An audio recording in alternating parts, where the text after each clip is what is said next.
Good evening. I've got about 6 o'clock, actually 6:02 according to the official time down here, so we can begin. Thank you again for being here this week, and for many, if not all of you, have been here each of the three sessions we've had, and then one prior to that with a time of prayer, and appreciate your doing that.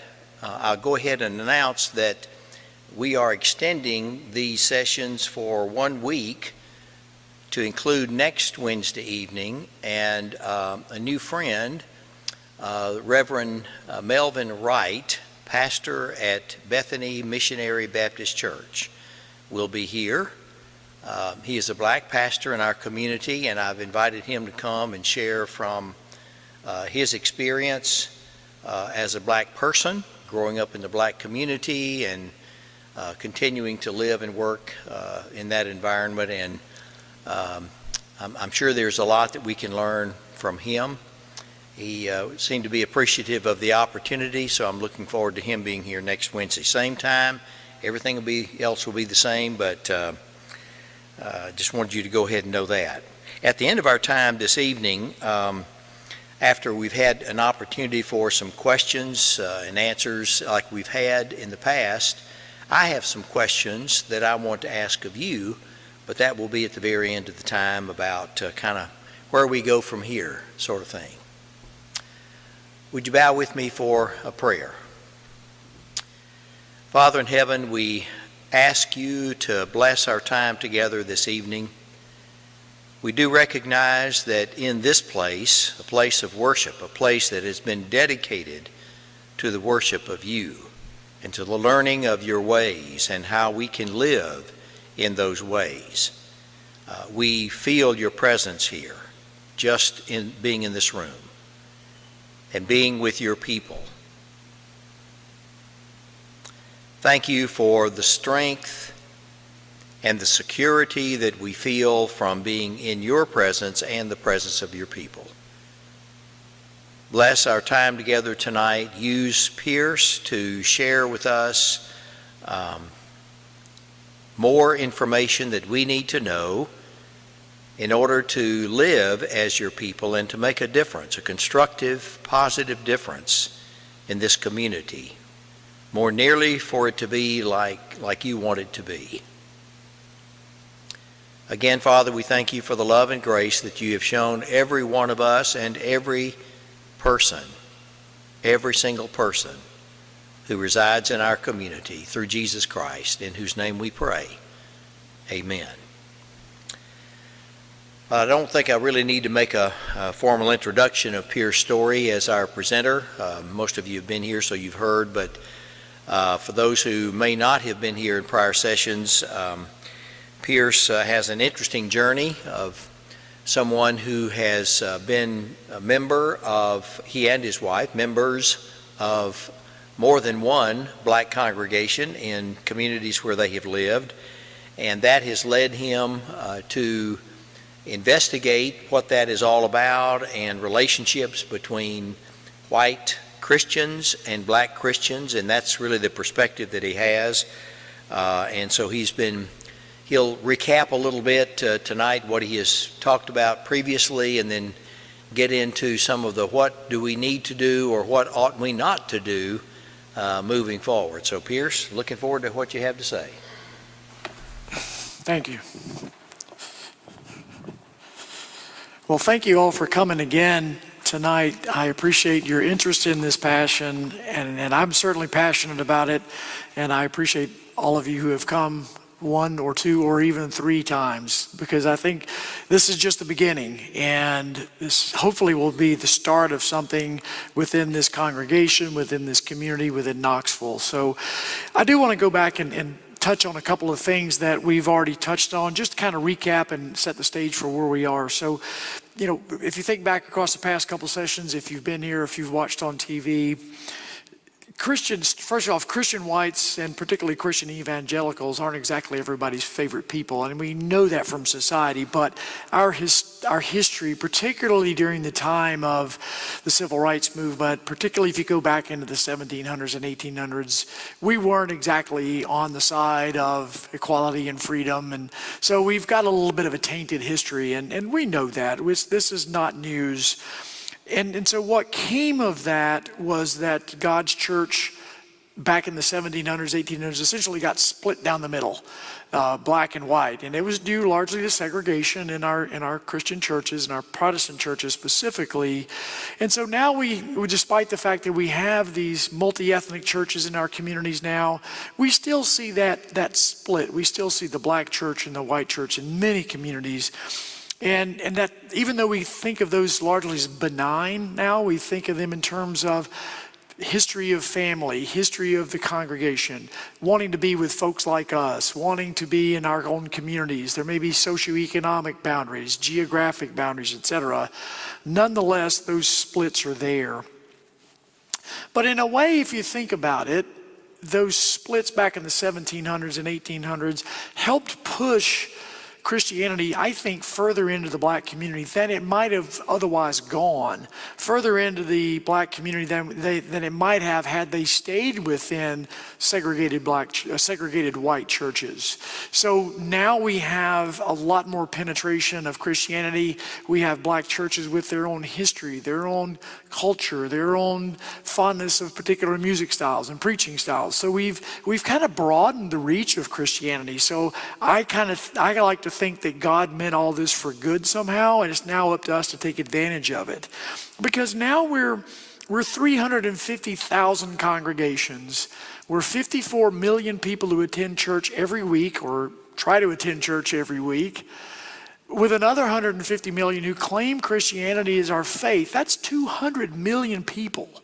You can't tell me that's not a force of nature if we all unite, even on one subject, if we can all get together on one thing. That's a force of nature, and we haven't done it thus far, and we need to do it. And as I said at the end of the session last week, this is sort of a once-in-a-lifetime opportunity. I think society's kind of blown the door wide open, and whatever walks through that door is going to be a dominant force in our society. And I think it needs to be the church. I think it needs to be the United Church. I think we've got a once-in-a-lifetime opportunity. I think Christians have to come together and speak, act, and think uprightly. I think if there's ever a time for us to come together and unite and show the world a truer vision of what Christianity is all about and what the love of Christ is all about, I think we've got an opportunity like we'll never have before. But of course, as we discussed in the first session, society has done a very nice job of splitting us, and they continue to do a very nice job of splitting us. And even just the definitions we use around common terms in society tend to split us, particularly as Christians. So as we go into the fray, as we go into this, as this church thinks about what you want to do going forward, there's a couple of things we want to kind of keep in mind. First off, at least based on my personal experience, maybe based upon your personal experience, I think a lot of black folks are frankly tired of this conversation because it keeps popping up once every few years and everybody gets excited and then it just goes away. And then it'll pop up again every few years and then it goes away. I think from the conversations I've had, black folks are really kind of fed up with it. And we should be too, frankly. We should be quite fed up with it. So don't be surprised as you reach out to people if you don't get oh yeah, let's do it. If you get a little bit of, kind of a yeah, whatever. Because some of that, I think, is just frustration in the black community because they keep scratching their heads going, don't you realize what we're going through? Don't you realize what we've been through? So I think you may hear some of that. We also need to remember that we need to maintain that level of uprightness that we talked about last week, the integrity, the honesty, the objectivity. That's going to be critical for our conversations. We need to maintain humility. We need to remember that this is a God thing. This is not about us. This is not about me as an individual. This is not about you as an individual. It's not about this church. It's not even about this denomination. This is a God thing, and this is about God's mission. This is about God's church here on this earth, and that's what we have to keep in mind. And we need to remember that we serve a very, very big God who has very, very big capabilities. If we can just bring our big dreams and our big ideas, we can get some big support for that. And I think that's what we need to do now. So as we go into what not to do and what to do, I want to kind of touch on one thing, and that's called systems thinking. And if you're in the business world, you may have heard this kind of thing before, but it's important because as we go into these conversations, we need to think big. And systems thinking is a term that was coined back, I think back in the 70s by a guy named Peter Senge, who wrote a book called The Fifth Discipline. And it's essentially, simply put, it's the ability or skill to perform problem solving in complex systems. And that's what we're dealing with. You think about the education system, the justice system, the whatever system. These are complex systems, and we have to think about them in terms of their complexity.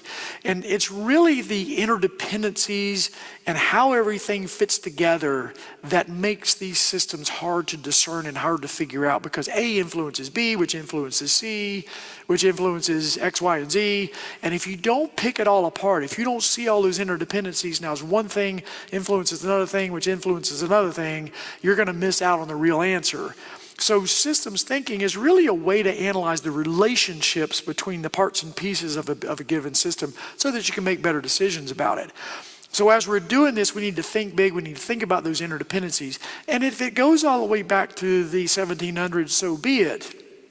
If it goes back to the 60s, so be it. But we need to consider all those interdependencies. And the reason is because society doesn't do that very well. Society kind of stinks at that if you think about it, because our tendency in society is to find that one easy answer. Something that can fit on a Twitter line, or something that can scroll across the banner on the news headline. Society tends to think about things in real simplistic ways because systems thinking and this kind of big thinking takes time and effort. And people don't want to put forth the time and effort. So I think it also requires a level of objectivity that society doesn't have. And the reason why that's important is because as you start to pick apart these systems, you may well find things that you don't like, or that you disagree with, or that run against your grain. And that's okay, because that's part of being upright. That's part of being objective and being that true upright Christian. So sometimes you're going to find some things as you evaluate these systems that are going to condemn your own thinking. And that's okay, because that's part of the growth. That's part of the example we want to set for society. But it is required. So when you start thinking about some of these big problems that you want to attack, whether it's here in this community or here in Knoxville or here in Tennessee or the East Coast of the United States, think about the big systems. That's what we need to think about. So I want to start off by talking about a little bit about what we're not going to do, what we shouldn't do as we approach our brothers and sisters. And I want us to remember the power of dignity, because dignity is very important as we go into these conversations. Dignity actually isn't mentioned very often in the Bible, but it's mentioned a couple times. It's mentioned twice as it's being removed or being taken away. And in fact, Job's dignity was described as being driven away like the wind, as he was under the torture, basically, that Satan had put on him. and it's described that he lost his friends, he lost his home, he lost his business, he lost everything. Even his wife was making fun of him and ridiculing his faith. So he had lost everything. His dignity had been stripped away. And when dignity is stripped away like that, it has a negative impact on people. And in fact, in Proverbs 5:9, the Bible says that young men are warned away from the lustful attractions of adulteresses, quote, lest you lose your dignity to one who is cruel. So dignity and sin, or loss of dignity and sin, went together in the book of Proverbs. And in Exodus, the Lord commanded that Aaron and his sons be made priests, and that they should be adorned with robes of the finest materials, quote, to give them dignity and honor. So dignity and honor are often used side by side. So in society, it's more important than we think, because we don't think of not having dignity very often. But if you talk to people who work with the working poor, people who are at the lower income scales, you'll hear these people say that people will routinely just walk out of a job, just quit a job and walk out of a good paying, good job because the supervisor or the boss disrespected them or denied them dignity. It's not uncommon. It seems crazy sometimes to us, but loss of dignity cuts to the core in a lot of people. My wife works with middle school kids, and she'll tell you that these kids are sometimes just craving dignity. They want somebody to treat them with dignity, and when they don't get it, they sometimes seek it in harmful ways. So you want to remember that as you walk into these situations, that dignity is kind of an easy concept to forget, but remember that you can only walk behind or beside someone with whom you share dignity, with whom you give dignity. You can't walk in beside or behind someone with whom you don't have dignity. You'll end up walking in front of them, right? So kind of think about that. The other thing that we don't want to do here is we don't want to think too small. I said earlier that we have a very big God to back us up. So I mean that in the sense that we need to be thinking bigger than society thinks. We need to be thinking bigger. We need to be thinking bigger than City Hall thinks. We need to be thinking, how do we bring Christians together in a very big way? And so when you express your vision for whatever vision that is, whatever vision this church comes up with, don't express it in terms of this is the vision. This is a vision, all right? This is a vision of this congregation. But I wouldn't even express it that way. I would say we should express it in terms of what God's vision is. Because if we change that terminology away from us and this white congregation and make it more about God's vision for God's church and God's people, it changes the conversation. So I would suggest that we couch it in terms of not what this church is coming in thinking we ought to do, but what if God's vision for the body of Christ in this community was this? And I think that'll change the conversation. That said, don't assume everybody's going to share that grand vision. Don't assume everybody's going to share this big vision that you have. You may have a moonshot idea. You may want to send a man to the moon, and they're just worried about getting across the street or downtown. So assume that you can have that vision, but don't assume everybody's going to buy in right away. Keep that vision in mind, and don't assume that everybody's going to buy in. And don't assume you've got all the answers. And I'll come back to this in a little bit because this is a very critical part of this. We always have to maintain that humility and don't assume we have all the answers, because sometimes, I guarantee you, especially with these kind of problems, you're going to be wrong some of the time. In fact, you're probably going to be wrong a lot of the time, and that's why that objectivity is so important to maintain. It's okay to tell people where you stand, but it's not okay to kind of take over that conversation. So talking and not listening is not a good idea. We are here to listen. And that's important because it's a lot easier to talk than it is to listen, particularly if somebody's telling you something that you don't want to hear, particularly if they're saying something that kind of runs against your grain. If somebody tells you you're a racist, you're going to jump right back and say, no, I'm not. Instead, we need to kind of hear what's being said. If somebody says you're a racist just because you're white, then you can say, well, okay, I don't necessarily agree with that, but tell me why you think that. If somebody says the school system is institutionally racist, okay, I don't know if I agree with that, but tell me why you believe that. Let's talk about why you believe that. Let's get down to the core of this. So we have to listen far more than we talk in these situations. That may be obvious, but I think it's a critical thing to keep in mind, because we do tend to get a little defensive about our own ideas and a little defensive about our own stances, particularly about things that involve politics.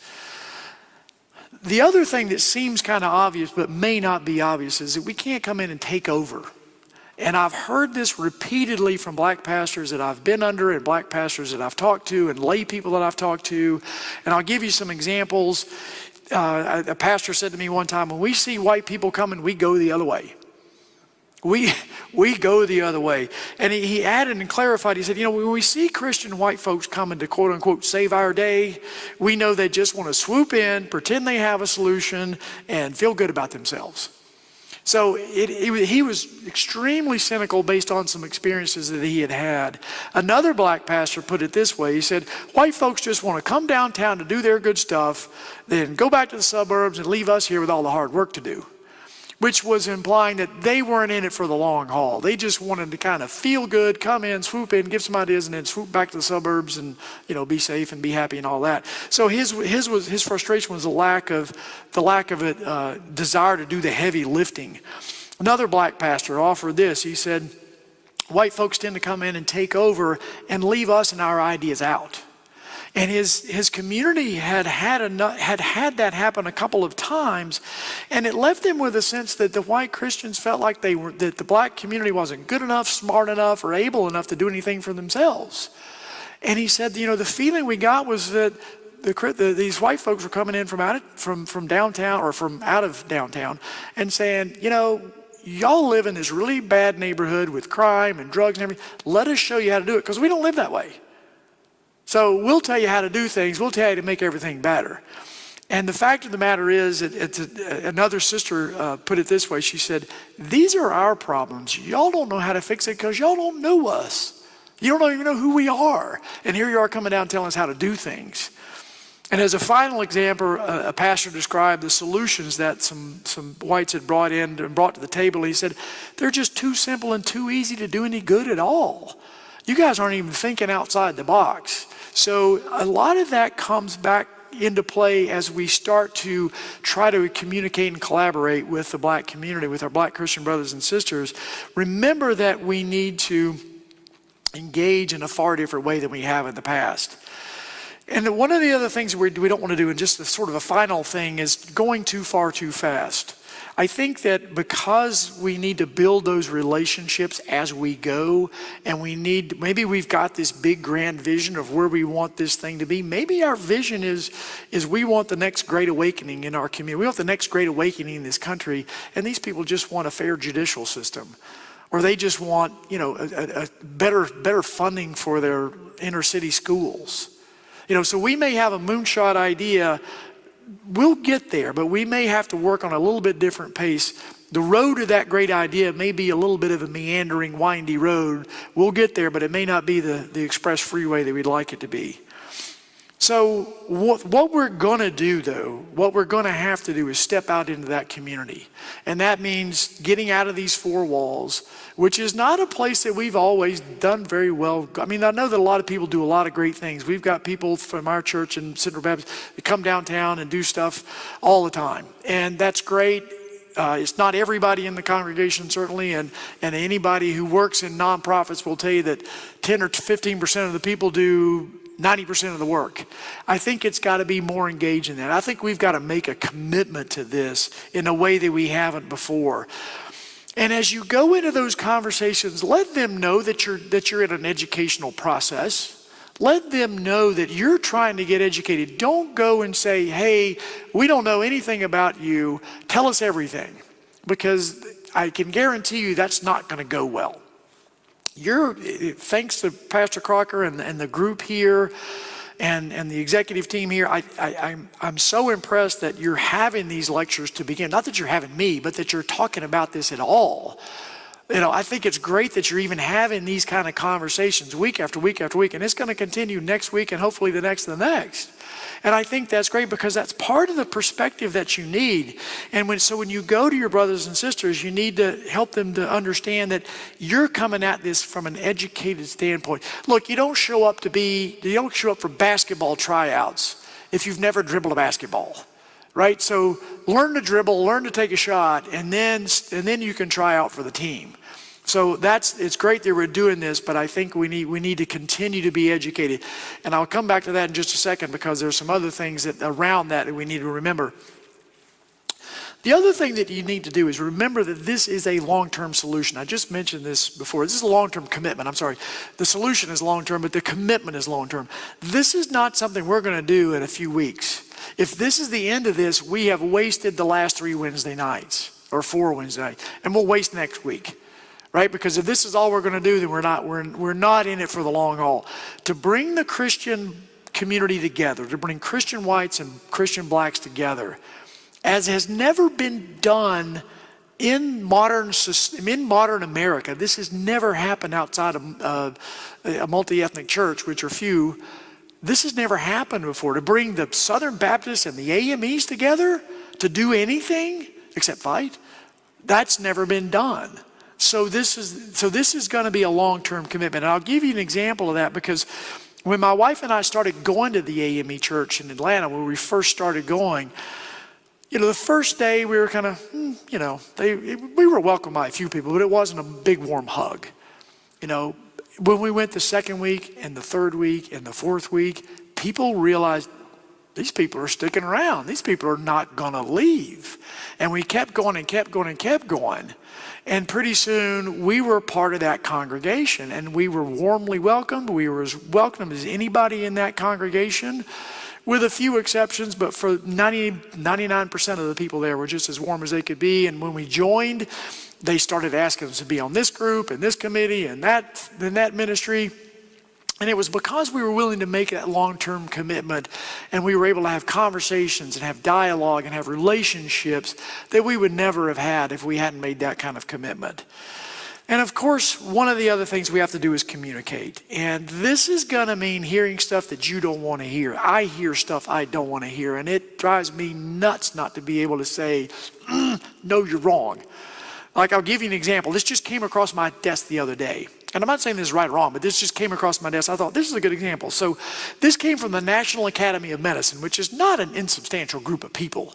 So this is a non-for-profit National Institutes of Medicine, all right, or Academy of Medicine. And I wonder, this was from a slide deck. It was 25 slides long, and this is just one of the 25 slides.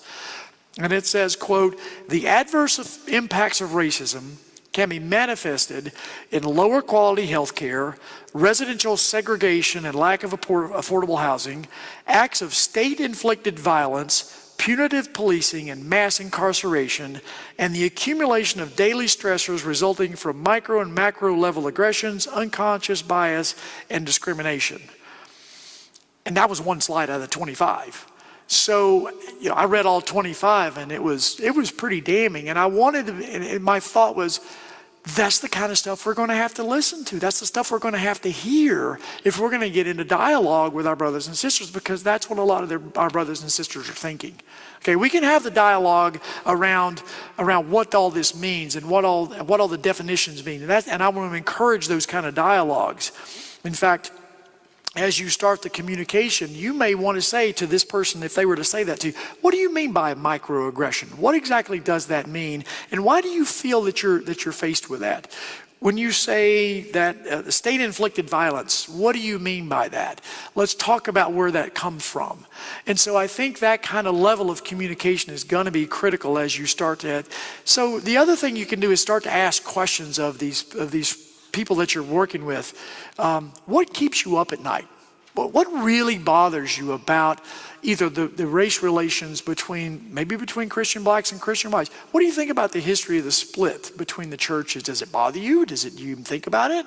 What keeps you up at night in your community? What do you worry about? I know a lot of people are right now worried about whether the kids are going back to school this fall. I was just listening on the way over. There's a bitter debate going on right now at the county school board about who's going to make that decision and how that decision is going to be made. And so there's a lot of these kind of issues that are out there, but what keeps you up at night? What bothers you? Because that's going to lead you to better conversations as you understand it, as you build those relationships. And don't be afraid to tell your story. If it's a communication, it's two ways. Don't just sit there. Tell your story. I'm not saying you have to, argue with a person. But it's okay to tell your story, your perspectives, because if you're going to get into a relationship, they're going to have to understand where you're coming from too. And if you say to somebody, look, racism means a different thing to me than it does to you, let's talk about that. But they need to understand the why of what you're thinking. So why you get offended when you're called a racist, why you get offended when you hear institutional racism in the school system, why do you scratch your head about that? They need to understand that. And go back to the goal setting that we talked about before, those big goals, those big God-sized goals that we talked about. Start that conversation about what goals they would have in their community if they had one.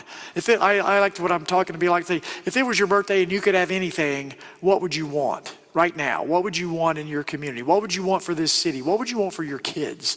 What would you want for your church? And so as you start to have those conversations, go back to those big goals and see if you can get them to buy in. It may be a long path to get there, but if they can get there, I think we need to keep those big goals in mind. We need to be able to bring our power to the situation. And what I mean by, there's two kinds of power. What I mean by power is there's two kinds. There's money and there's people. So money power is the ability to Buy the support you need. Buy the lawyer when you're in trouble. It might mean buying your way into the country club. It certainly means buying political influence, right? Getting, if I want to influence a politician, I just got to give him $1,000, and suddenly he's going to at least listen to me, right? So the power of money is important, but the communities that we're talking to, a lot of times, whether they're white, black, Hispanic, whatever, they don't have that kind of power, but they have the power of people. And the power of people is really just people united around a common cause. And if there's enough of them, either they can get access money or they can have that same kind of power. If I go to the congressman with $1,000 in my pocket, or I go to the congressman with 1,000 people standing behind me, he or she is going to listen either way.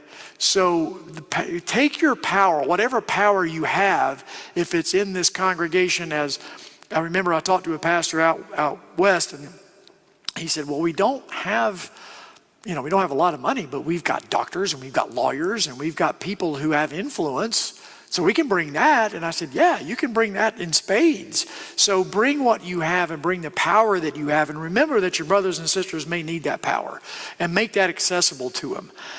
And one thing I'll stand on a soapbox for hours about is data. And I think as we're talking about this and we're talking about these issues, whether it's schools, whether it's judicial system, whether it's healthcare, we have to be able to bring data, because data makes things objective if it's good data, right? And I make the analogy that you remember Star Trek, right? Everybody remembers Star Trek, right? You remember Mr. Spock, okay? Pretend this is the First Baptist Church of Vulcan and Mr. Spock is the senior pastor. Because that's the kind of objectivity and data that we need to come at these situations with. If it was the First Baptist Church of Vulcan, you can rest assured that they would have reams of data to back up anything they wanted to do. And that's what we need to come to the table with, because you can argue all day long with me. And I remember having this conversation. I work in healthcare, and I remember having this conversation with some senior leadership at a hospital. I said, doctors will argue with you all day long, but if you show them data, the conversation changes. So it's not me being some knucklehead walking in and trying to tell them how to do their business.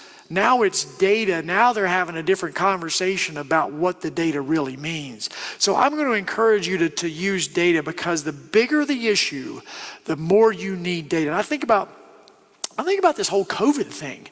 What are we lacking? We're lacking good data. We hear snippets on the news to do this, do that, wear a mask, don't wear a mask. But there's still not good data to back up a lot of the things that people are wanting us to do or asking us to do, or things that they predict are going to happen or not going to happen. And so I think if as the data starts to come in, and more data gets accumulated, hopefully we're doing something with that data to change policy or change how we approach this disease. Because if we do the same things every day, all day, even though the data changes, we're not doing a good job. And I think about everything from COVID to the education system to all the big systems that seem to be broken. We can fix them if we have enough data, okay? And I'll say one more thing about data. I remember having a conversation with some folks who were trying to address some specific sort of systemic issues. The data they went to get, and they intentionally went to get, was more data that really supported what they thought. So they went to get data to support what they already believed. And I'm going to suggest that if we're going to do any good, we need to get data that actually doesn't support what we believe. And we can challenge that data. If it's good, maybe we change what we think. But if we're not using data, if we're not using all the data, whether it supports what we think or if it doesn't support what we think, then we're not doing it justice. We're not being the First Baptist Church of Vulcan. So I'm going to encourage you to look at data that is antithetical to what you believe, and see if it holds up, see if it holds water against all the other data that's out there. There's one more trick I want to talk about, and then I'm going to wrap up, because I know Pastor Crocker wants some time. There's an old tool. It actually comes out of Japan. If you're in manufacturing, if you're in industry, you'll know what this is. It's called the 5 whys and the 5 why nots. Traditionally, it's the 5 whys. And it just means, I see some heads bobbing, that's cool. Typically, if you're looking at a problem and somebody brings a problem, you say, well, why did that happen? And they'll give you an explanation. Well, why? Why? Why? You sound like a 2-year-old or 5-year-old, right? You sound like a toddler, right? That's not the purpose to annoy somebody, even though it can be annoying, is to ask the question why at least 5 times to try to get to a different answer. And I'll give you an example. So let's say Jamal is getting suspended at school, okay? So you're having a conference and Jamal gets suspended all the time. Well, why? Well, because he acts out. Okay, why? Well, he seems to act out most of the time, and he doesn't seem to like his English teacher. I think it's his English teacher, something about. Well, why? Well, she says that he acts out in class. He seems to hate class. Well, why? Well, she says every time that there's a reading assignment to be reported out on or some homework to be reported out on, he starts acting out. Well, why? Well, it turns out that maybe he's not the best reader in the world and he acts out so he won't be embarrassed in front of his friends.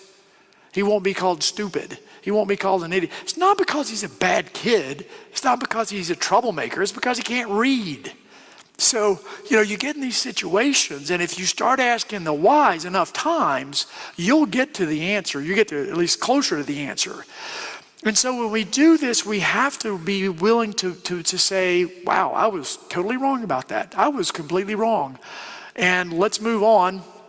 But I think we need to be able to freely admit when things are wrong and when we think things that we've thought for even decades are just wrong. And that's okay because that's part of learning. I mean, God gave us brains in our heads to learn.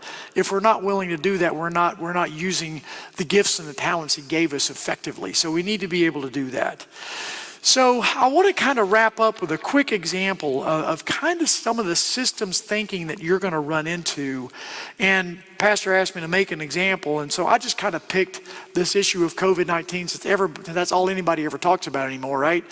And it's interesting because the research such as it is, the data is starting to show that it impacts certain communities more than others.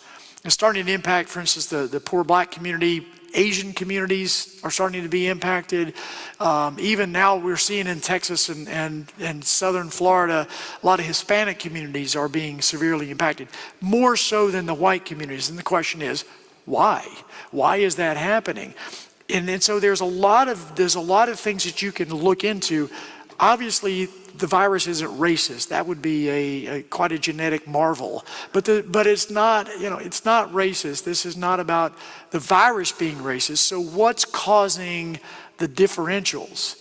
Is it multi-generational households? I don't know. Could be. Could be that people are working in certain industries or in certain environments that are more prone to this kind of disease. And then they bring it home to other family members. I don't even think we're collecting enough data on death rates of certain populations. Hopefully we'll get to that, but there may be issues with existing health problems. Is it obesity? Is it diabetes? In the Middle Eastern community, diabetes is a huge problem. It's, in fact, for the Saudi Arabian army, the number one issue in the Saudi Arabian army is diabetes. And these are young, healthy men for the most part. And so there are issues with pre-existing conditions that we need to consider. There may be issues with even lack of nutrition, lack of denial of care, or limitations to care that may have come from past generations. It may be stuff that's built up over time. Maybe our communities aren't structured to have the right kind of testing available. So we need to be able to rip this apart and start to ask a lot of questions, get a lot of data, and start to really be able to objectively say, no, this isn't racism, but this is something else. Or this is based on old historical racism, and it's just the way the system's been structured. Okay, now how do we change it? What do we do to change it? What do we do to get rid of that? So as you go into the community, remember remember the respect, remember the dignity, remember that Christian whites have done this before and we haven't always done it particularly well. And remember what we need to do. We need to engage with people with whom we share dignity, with whom we respect. These are Christian brothers and sisters. They're on the same level as us as far as God's concerned. So we need to treat them that way. We need to go into these communities with a little bit of humility, with a little bit of, I won't say guilt, but a little bit of humility, and be able to say, look, we need to start over. We need to work together. We need to do this a different way. We've got a long-term plan here. We've got a long-term investment here. We're invested in this until it's fixed. Not until the next news cycle comes up, because the election's going to come up and people are going to forget George Floyd's name within 6 months. 90% of the people won't be able to name his name. But the issues are still going to be there, and we still have to be able to address those. And I'll come back to this, and I'll say it, I'll stand on the soapbox one more time, Pastor. This is a golden opportunity for the church to really shine and to really make a difference in our society, and to show Christ and to show the message of Christ in a way that particularly our young people may never have heard it before. And if we want the church to continue to thrive in the coming generations, now is the time for us to step up and show it in a different way. So that said, I'm going to wrap and let you take over and ask questions. I thank you all again for your passion on this. I thank you for your interest. I pray that this is not the last of this. I pray you'll continue this for years and years and years to come. And I look forward to seeing what this congregation can do and you unite with other congregations to do things. Thank you, Pierce. I want to give you an opportunity to, as we have done in other sessions like this, to ask any question that you might have about anything that Pierce has shared tonight, or it may even go back to one of the other sessions. Anyone have any questions or comments? Yes, David. I'll get there. And I forgot to say earlier, we are live streaming, so it's important for us to have a microphone for these questions to be heard. Well, it was good that, how do you eat an elephant?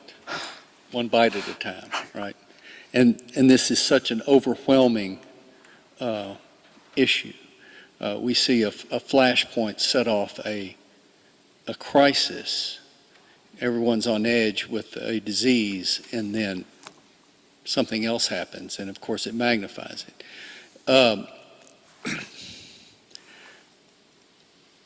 How to engage has been why I've come back.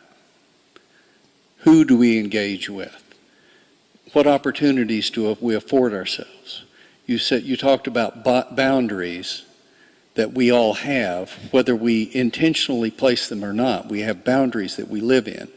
We're not amorphous. We don't float around in the ether and in the community. We have certain places we are. I'm lucky because I engage often indigent, but certainly poor, black, white, and brown people every day. And but yet I restrict that encounter to the professional reason they're there for, not for a discussion about race. And so I guess my question is, how do we broaden the horizon? How do we broaden the conversation? How do we and stay within the boundary that we have to stay in? There's certain things I can talk about, and there's certain things I don't have time to talk about because it's a busy day. Maybe expound on that. I loved your comment about, I'm sorry you feel that way. I don't feel that way, but tell me why you feel that way, or why, instead of just a knee-jerk, I hate you. Right. I hate you because you're wrong. Right. So I think what you were asking is how do you break outside your boundaries? Yeah, and I think that's a tough thing to do because I remember I was talking to a colleague who lives on this side of town, and she was saying, "Oh, you're from the other side of the bridge," as if being on the other side of the bridge was somehow, I'm not even sure what bridge she was talking about. I guess the Gasery Bridge, but she was saying, you're from the other side of the bridge. And I guess that for her was, I may as well have been from Mars. And as far as she was concerned. So I think we have to be able to geographically come together. And I like the brother's comment last week of, let's do sort of a little mini church plant. Let's have some people go to this church and let's have some people come here from our church. I think that's going to be a start, but I'm not necessarily suggesting that you necessarily do that in your professional life. I think this is any kind of ministry. You do it, if you can do it full time, God bless you, but if you can do it part time, I think you need to figure out what, and in fact, one of the things that I talk about is the idea of finding your passion. What are you passionate about? Is it the education system? Is it the justice system? Is it the race issue? What is it that you're passionate about? And then unite with other people around you within this congregation or other white congregations who are interested in that same issue. It may be just getting kids to get to a third grade reading level before it's too late, getting them to a certain level in math. I mean, there's a lot of concern right now that just this little blip we've had in COVID is going to set back a lot of kids. So what can we do as a community to make sure that doesn't happen? At the same time, bringing glory to God, which is obviously our purpose. But I think there's a number of ways you can do that, and I don't think it has to be during professional life. I think it's during your giving part of your life, your investment as part of the body of Christ. And that's probably going to be weekends. It may be Wednesday nights. It may be Tuesday nights. But I think we're all going to have to commit time to this. This is not going to be something that we can just tag on and do via email. I think we've got to commit, and that's going to be a commitment to the relationships, to the engagement with others, and coming together and figuring out what we're passionate about, and then pursuing those passions. Does that help a little bit? Yes, it does. Okay, tell me the no. Again, it's the overwhelming nature of the issue. Yeah. And the amorphous nature of the issue. It seems to me that it's important to engage with the people you come in contact now. Okay? Change the conversation now. Every chance you get. I don't, we say, well, I don't know a lot of black folks. I bet you know a lot more than you think you do, and you certainly are in contact with a lot more than you think you are. Right. So how do we change? How do we immediately? I'm not a great committee member, as people here know. I'm on committees, but I'm not a great member.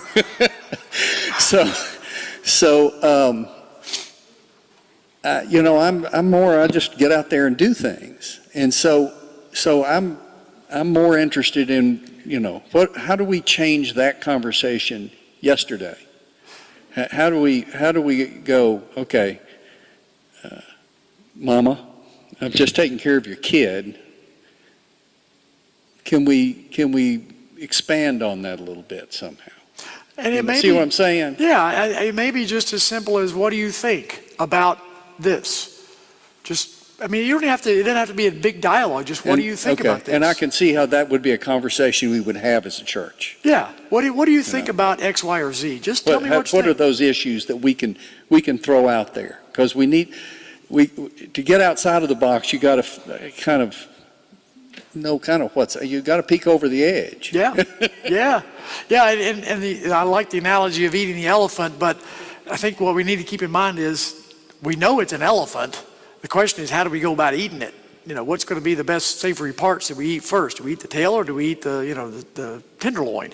I think we need to kind of pick our battles in a way and do the things that are going to have maybe even a significant impact up front, so that we can say, look, we've done this. We've had these successes, and we build on those. So understand, not eating, because the ultimate dream of the Great Awakening, or whatever it is that's your dream, it's not going to happen tomorrow, but we've got to get a road to get there. So you've got to know that the elephant is there. The trick is, what's the process for going about carving it up and eating it? So that may be just as simple as saying, in your in your work or your situation to say, what do you think about this? What do you think about that? And not in a it's kind of a defensive way, but just purely inquisitive. And those are going to have to be situational. I know I was at a restaurant last week and I had a black waiter, young man, nice, very nice young man, but it wasn't a time or place to have a conversation, right? So you got to pick those conversations. And that's why I think, getting the other churches involved is so important, because once they realize, I hope, once they realize that we are serious about this, that this is not going to be something we're going to let go of, it's going to be like showing up every week. At some point, they're going to have to say, okay, we're going to give you a big hug. So I hope that helps a little bit. Okay. Yes, Yvonne. I'm kind of a stranger here. I'm a member of another denomination. Wish I'd have known about the first two meetings, because I may say something that's going to contradict what y'all have already done. First thing is biblical. In the book of John, Jesus says, I give you a new commandment, that we're to love each other the way he loved us. And that's how we're to be known as his people. So that should be the foundation of it, first of all. Second of all, I've been attending meetings like this or very similar to this for over 10 years now. And this was the best one you've ever been to, wasn't it? Don't make me say. In fact, Church Street right across the way has been doing this for 3 or 4 years. And I've been to almost every single one of those meetings. So one thing I have to share with you all, you may have already brought up this book. If you have, I'll be redundant. I'm now reading it for the 3rd time, about why white people have so much trouble talking about race. Excellent book. You have to read it more than once and be honest with yourself. And I underline almost every line. I'm the odd duck out here because one of my grandmothers was Scotch-Irish with red hair, blue eyes, and snow white skin. And the other grandmother had jet black hair and brown skin because she was a full-blooded Cherokee Indian. And when she moved to Knoxville, when my grandfather was killed in the coal mines, she was considered to be black. She was not African American, but she was black. She never got to vote. The only job she could get was cleaning rich people's houses west of the University of Tennessee campus. And she was never allowed ever into a white church in Knoxville, Tennessee. She died when I was a little tiny girl, but when I was a little tiny girl, we went to the black churches with her. So that's part of my story. The second part of my story is this. I've been a member of a black church here in Knoxville now for 3 years. The Bible is the Bible and God is God. I asked a couple of my fellow church members to come to this tonight. Well, they're not here because they're tired, sick and tired of these kind of meetings. To tell you the truth, I kind of am too. A year ago, we took a big, huge church bus and 30 of our children to a meeting over in North Carolina. And while we were gone, we got a phone call that they had firebombed our church. Firebombed it. Now, let that sink in for a minute. Can you imagine this church being firebombed while you're going on a church trip? Second thing is this. I've had my life threatened because I attend that church. A neo-Nazi, people can get all the information on you now. If you're naive about that, don't be. People, if they want to find out where you live, they'll pull right up in the street in front of your house and get out and walk right up on you and tell you that they know you're a widow and you live alone and where you work and what your work hours are, and they're going to kill you. They're going to kill you because what is a white woman doing betraying her race to her church? Let's just get real here for a moment. That's an ugly word, but that's what he said. And he was in a fury and his face was about 6 inches from mine. And my answer to him was this: go ahead and kill me. You will either then be dead or you'll be in jail for the rest of your life. But go ahead and kill me. What is that going to change in your life? And he backed up. He didn't know what to think. And then I asked him, what happened to you in your life to make you hate so much that you want to kill me because I go to a black church?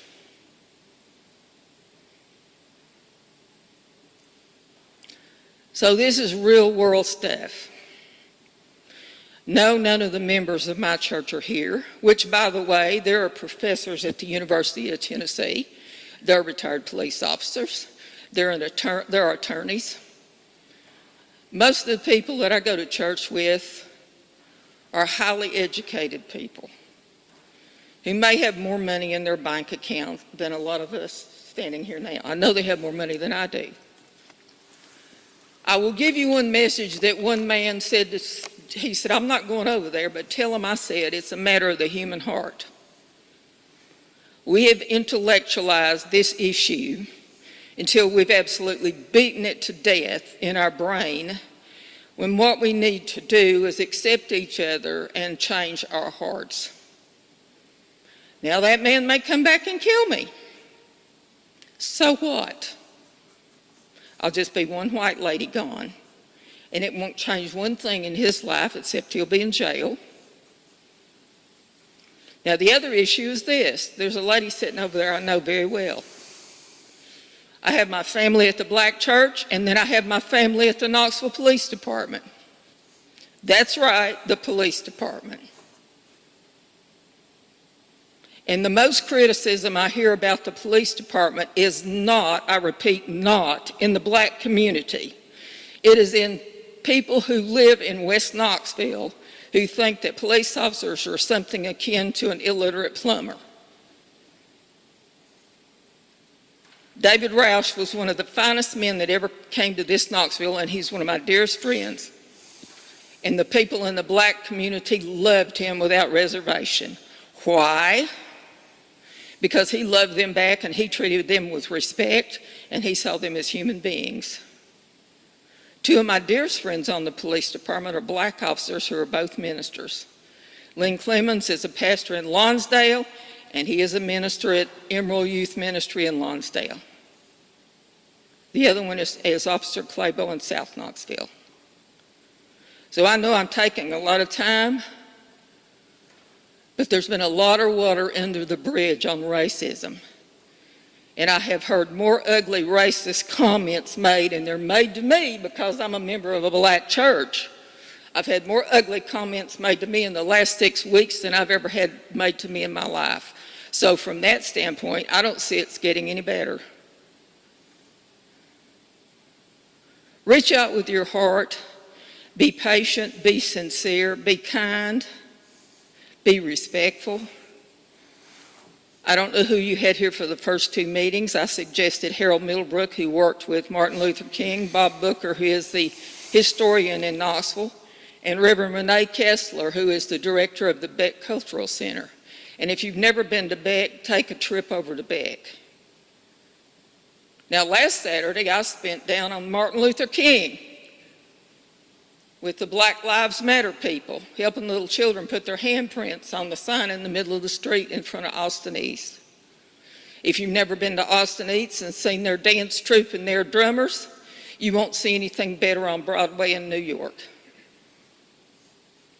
I think you all are very sincere, but we need to reach out with our hearts while we're analyzing each other, while we're judging each other by the color of our skin, whether it be black or white. We need to open our hearts more and let Jesus Christ show more and listen a whole lot more. Okay, thank you, Vaughn. Thank you.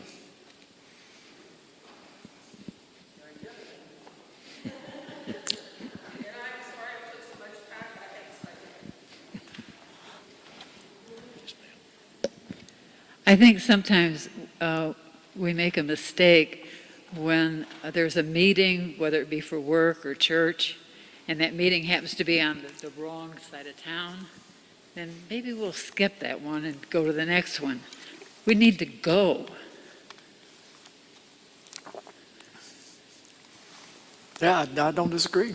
I think everything has been said is spot on.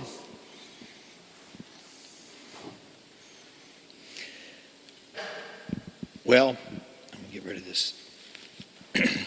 I said earlier that I have some questions that I want to ask. We have tried to offer the opportunity for not just our congregation, but anyone else who would like to be a part to begin the process of becoming better informed about the underlying issues, the problems, the life circumstances of some of our neighbors that contribute to the racial tensions that we all know about. We certainly have not exhausted that. We know that. We knew coming into it we would not do that. I would say Pierce probably knew that better than anybody else, but we appreciate you coming and sharing and helping us get started with this. And so I've been thinking, all right, what do we do from here? I've mentioned that we have one more session like this with a black minister coming in to share from his perspective, and I look forward to that. Hope you will be here to be a part of that as well. My particular problem is there's a part of me that would like to commit to long-term working commitment to this problem. As Pierce has said, and we have known it anyway, that it's going to take a long commitment to make a difference.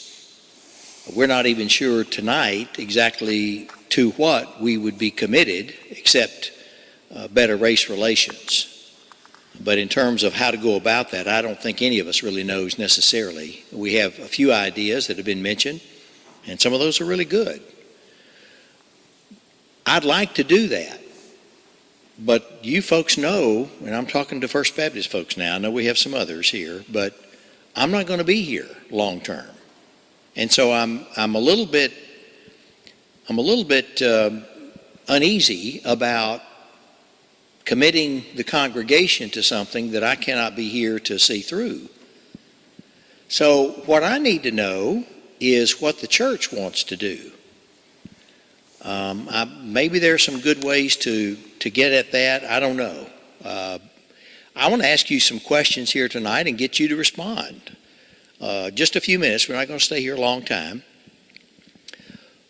My first question is, what more do you need, or do you have a sense that you might need or want that would help you as an individual person, individual follower of Jesus, and also the congregation? From your perspective, what more do we need to do to keep us moving in a good direction on this? This is just the beginning. So what do you think about where we go from here?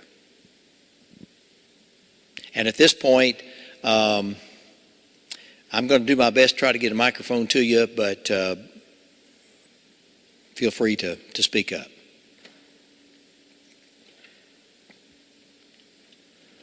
Anybody have any thoughts? Yeah, okay. This is the speaking side of the room here tonight.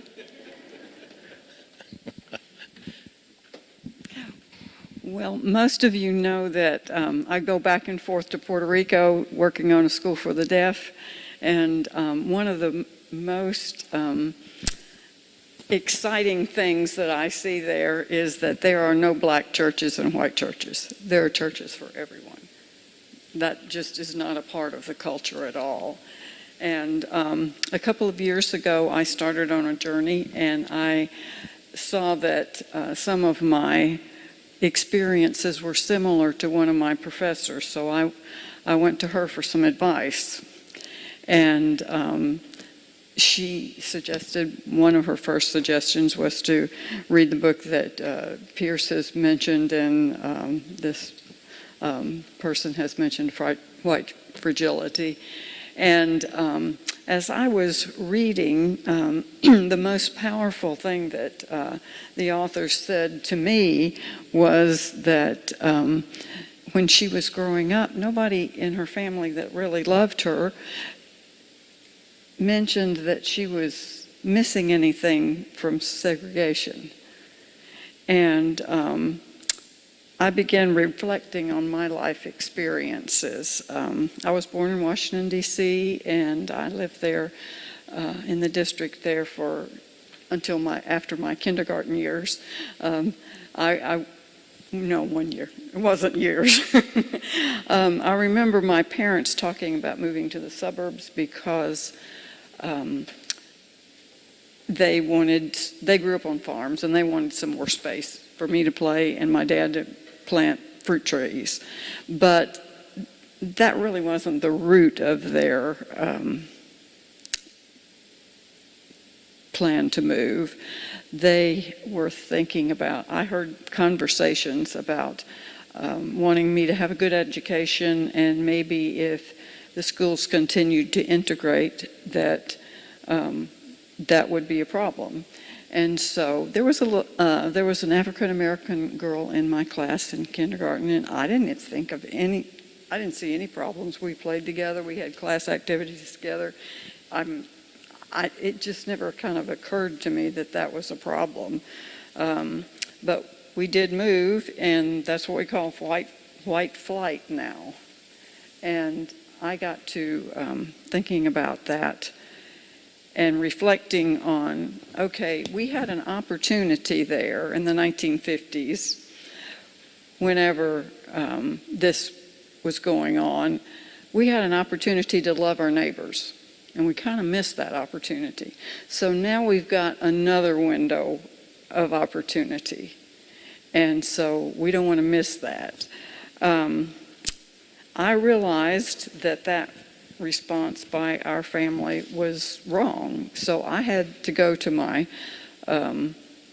professor, who is African American, and confess this, and it was not an easy thing to do. And she listened very attentively, and I'll never forget her response. She said, "Well, there's nothing to forgive, but I'm glad you're getting in touch with your racism."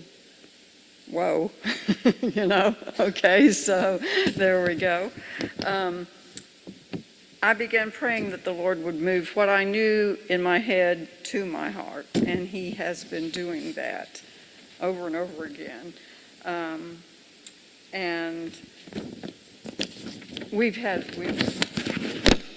our friendship has blossomed into something that's really our friendship has blossomed into something that is very, very meaningful to both of us.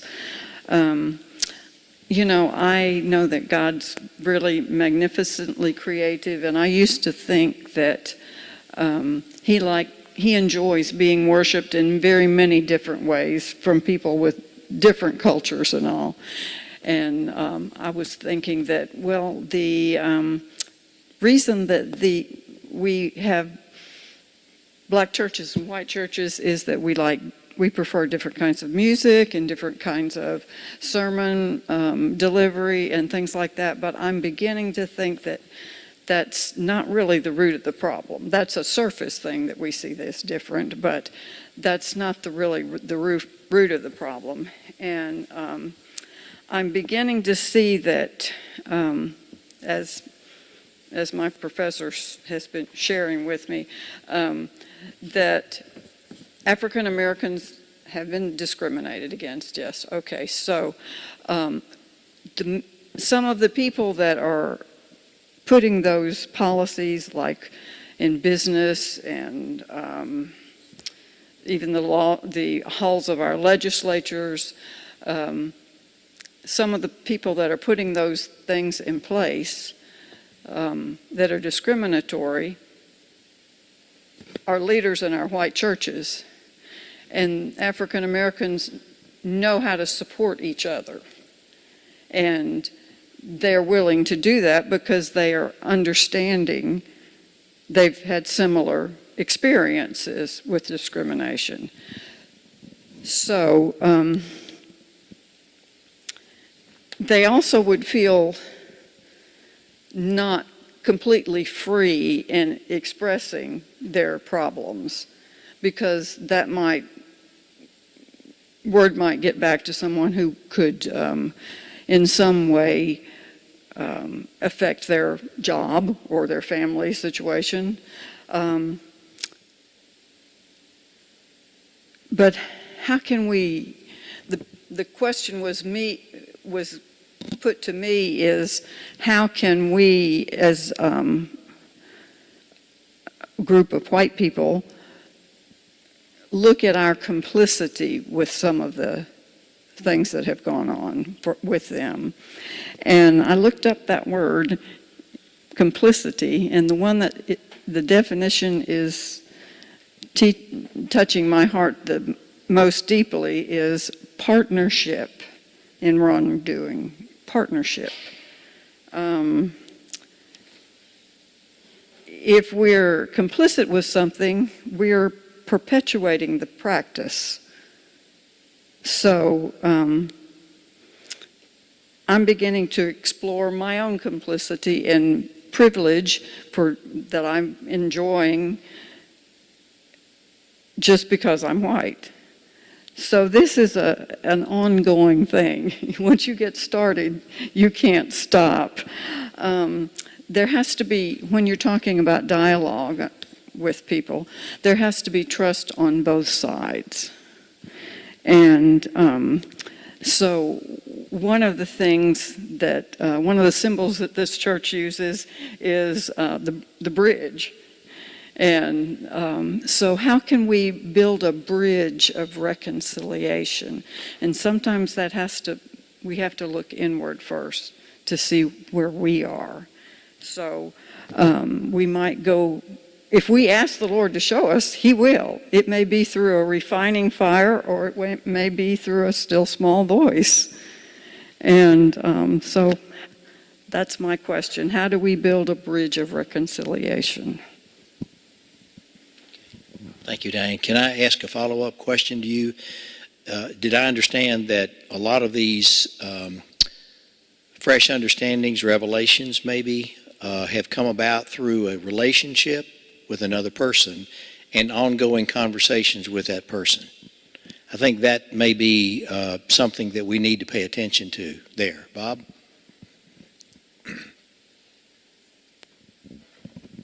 You're asking what we could do? First thing I think is education. Mr. Story has opened up a fire hose and given us a lot of facts, but it's kind of hard to absorb that in 3 nights. We've got to educate ourselves on the history and the problems that history has caused. And then we've got to educate ourselves on the points of view that others have. As she was saying, open, honest dialogue. But I think we have to begin with the education and the data. I love data. So we've got to begin there in order to move forward on the problem. Thank you. So let me ask another question. Do you have a sense of what else we need? I think part of what Bob was just saying is we need more education, and I'm fine with that, but I don't want us to just spend all our time being educated. At some point in time, we've got to move out and do something, and knowing exactly when is the right time to do that, of course, is a decision that has to be made, and I don't know if I'll be a part of that decision or not. What I'm trying to ascertain is the level to which this congregation is willing to participate in the hard work.